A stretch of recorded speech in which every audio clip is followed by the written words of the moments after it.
Hello friends, welcome to Najma Swad recipes. చాలా తక్కువ చికెన్తో ఎక్కువ మంది తినేలాగా చాలా టేస్టీగా, పైన క్రిస్పీగా, లోపల జ్యూసీగా బిర్యానీలు అవి ప్రిపేర్ చేసుకునేటప్పుడు స్టార్టర్లా కానీ, పిల్లలకి మంచి స్నాక్లా కానీ చాలా ఈజీగా, అలాగే ఎంతో టేస్టీగా ఎలా ప్రిపేర్ చేయాలో చూద్దాము. అయితే రెసిపీలోకి వెళ్ళే ముందు ఫస్ట్ టైం నా ఛానల్ చూసినట్లయితే సబ్స్క్రైబ్ చేయండి, లైక్ చేయండి. అయితే మనం లేట్ చేయకుండా రెసిపీలోకి వెళ్ళిపోదాము. నేను ఇక్కడ 250 గ్రామ్స్ అయితే బోన్లెస్ చికెన్ తీసుకుని మంచిగా క్లీన్ చేసుకున్న తర్వాత 2-3 సార్లు అయితే వాటర్తో మంచిగా వాష్ చేసుకోవాలి. ఇలా వాష్ చేసుకున్న చికెన్ని మిక్సీ జార్లో వేసుకున్న తర్వాత ఒక మీడియం సైజ్ ఆనియన్లోంచి సగం ఆనియన్ అయితే 4 బద్దలుగా కోసుకుని వేసుకున్నాను. 1/2 teaspoon black pepper powder, 1 teaspoon red chilli powder, 1/2 teaspoon chilli flakes, కొద్దిగా చికెన్ మసాలా పౌడరు, టేస్ట్కి తగ్గట్టుగా salt, 1 teaspoon ginger garlic paste, 1/2 teaspoon కన్నా తక్కువగా డార్క్ సోయా సాస్ అయితే వేసుకున్నాను. మంచిగా వాష్ చేసుకున్న కొత్తిమీర అయితే ఒక గుప్పెడు వేసుకుని, నేను ఇక్కడ 2 బ్రెడ్ స్లైసెస్ అయితే తీసుకుని మంచిగా చిన్న చిన్న ముక్కల్లా కట్ చేసుకుని మిక్సీ జార్లో వేసుకోవాలి. ఈ విధంగా మిక్సీ జార్లో వేసుకున్న తర్వాత బ్రెడ్ వేసుకున్న తర్వాత ఒక ఎగ్ కూడా వేసుకున్నాను. ఇలా ఎగ్ వేసుకున్న తర్వాత మనం వేసుకున్న ఇంగ్రీడియంట్స్ అన్నీ బాగా మిక్స్ అయ్యి సాఫ్ట్గా అయ్యేలాగా ఈ విధంగా గ్రైండ్ చేసుకోవాలి. ఇలా గ్రైండ్ చేసుకున్న చికెన్ అంతా ఈ విధంగా బౌల్లో వేసుకున్న తర్వాత 2 టీ స్పూన్లు అయితే కార్న్ఫ్లవర్ వేసుకుని, కొద్దిగా లెమన్ జ్యూస్ వేసుకుని ఇవన్నీ బాగా కలిసేలాగా మంచిగా ఒకసారి అయితే మిక్స్ చేసుకోవాలి.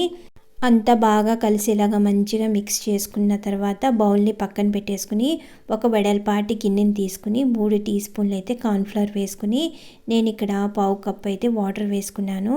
ఈ విధంగా స్లరీకి సరిపోయేటట్టుగా వాటర్ వేసుకుని ఎక్కడా లంప్స్ లేకుండా మంచిగా మిక్స్ చేసుకున్న తర్వాత ఇలా ప్రిపేర్ చేసుకున్న స్లరీని పక్కన పెట్టేసుకుని, నేను ఇక్కడ బ్రెడ్ క్రమ్స్ కూడా ఇంట్లోనే ఈజీగా ప్రిపేర్ చేసుకున్నానండి. 3 బ్రెడ్ స్లైసెస్ తీసుకుని మిక్సీ జార్లో వేసుకుని గ్రైండ్ చేసుకుంటే మనం బ్రెడ్ క్రమ్స్ కూడా రెడీ అయిపోతాయి.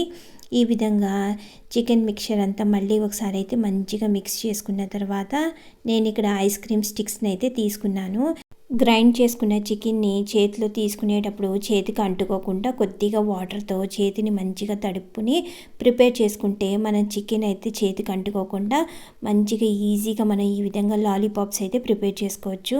కొద్దిగా గ్రైండ్ చేసుకునే చికెన్ తీసుకుని ఈ విధంగా రౌండ్ షేప్ లాగా వచ్చేలాగా ప్రిపేర్ చేసుకున్న తర్వాత మధ్యలోకి అయితే మంచిగా స్టిక్ చేసుకుంటే అస్సలు ఊడిపోకుండా మన చికెన్ లాలీపాప్స్ అయితే ఈజీగా ప్రిపేర్ చేసేసుకోవచ్చు.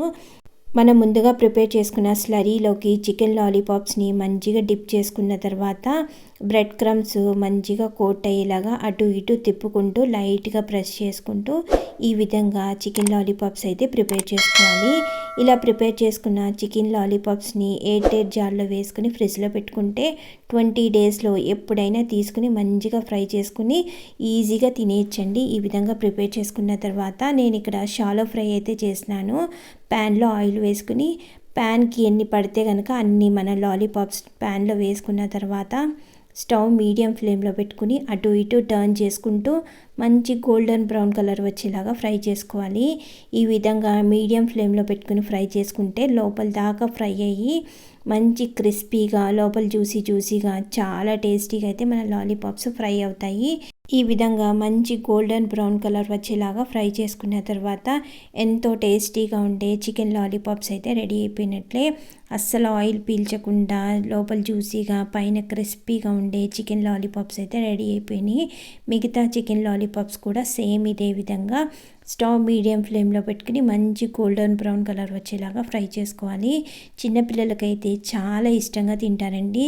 చాలా టేస్టీగా ఉంటాయి, అస్సలు స్పైసీగా ఉండకుండా చిన్నపిల్లల నుంచి పెద్దవారి వరకు చాలా టేస్టీగా ఈజీగా తినేయచ్చు. అయితే ఈ రెసిపీ నచ్చినట్లయితే మీరు ఇంట్లో ఒకసారి కంపల్సరీగా ట్రై చేసి ఎలా వచ్చినాయో కూడా నాకు కమెంట్ చేయండి. Thank you for watching.